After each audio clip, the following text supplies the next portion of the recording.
सांगलीमध्ये भाजपने एक मोठी खेळी केली आहे। महाराष्ट्राचे माजी मुख्यमंत्री स्वर्गीय वसंतदादा पाटील यांच्या कुटुंबातील माजी आमदार मदन भाऊ पाटील यांच्या पत्नी आणि काँग्रेसच्या नेत्या तसेच सांगली जिल्हा बँकेच्या उपाध्यक्षा जयश्री पाटील यांना भाजपमध्ये प्रवेश दिलाय।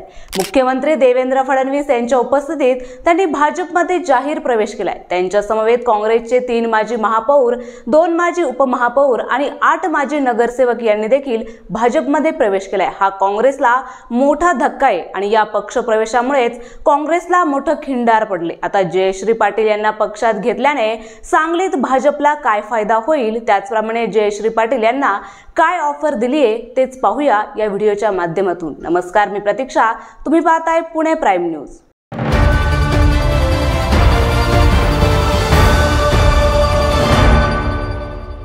सांगलीत मोठा राजकीय गेम होताना दिसतोय, कारण गेल्या अनेक दिवसांपासून सुरू असलेली राजकीय चर्चा ही अखेर खरी ठरली आहे। काँग्रेसच्या जयश्री पाटील यांनी अखेर भाजपात प्रवेश केलाय।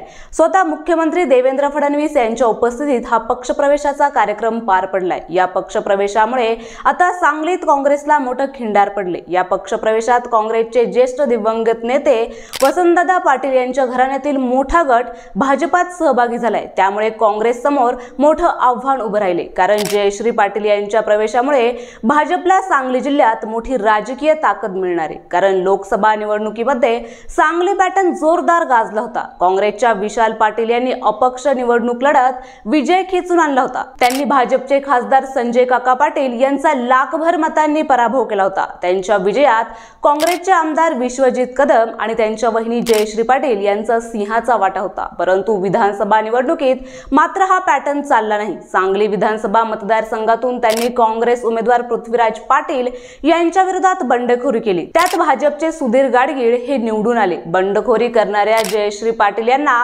काँग्रेसमधून निलंबित करण्यात आलं। त्यामुळे आता सांगली महापालिकेत मोठं खिंडार पडणार आहे। जयश्री पाटील या जिल्हा बँकेच्या उपाध्यक्ष आहेत। विधानसभा निवडणुकीत त्यांना 30,000हून अधिक मते मिळाली। सांगली महापालिकेत जयश्री मदन पाटलांना मानणारा एक गट आहे। त्या माजी नगरसेवकांच्या गटानेही त्यांच्याबरोबर भाजपमध्ये प्रवेश केलाय। त्यामुळे सांगली महापालिकेच्या निवडणुकीपूर्वीच काँग्रेसला हा मोठा धक्का बसलाय।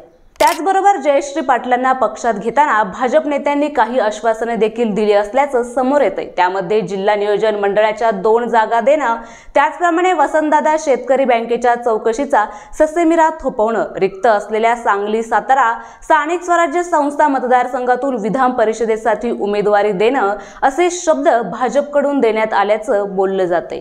जयश्री पाटील यांच्या भाजप प्रवेशाने वसंतदादा पाटील घराण्यात एक प्रकारे फूटच पडली। त्यामुळे काँग्रेसला मानणारे अपक्ष खासदार विशाल पाटील यांची भविष्यातील वाटचाल ही आता महत्त्वाची ठरणार आहे। तिकडे काँग्रेसचे आमदार डॉक्टर विश्वजित यांची ही राजकीय कोंडी होणार आहे। वसंतदादा घराण्यातील एक गटाबरोबर आल्याने भाजपची मात्र सांगलीत ताकद ही आणखी वाढली आहे। परंतु जयश्री पाटील यांचा राजकीय फायदा हा किती होईल हे येत्या स्थानिक स्वराज्य संस्थांच्या निवडणुकीतच दिसून येईल।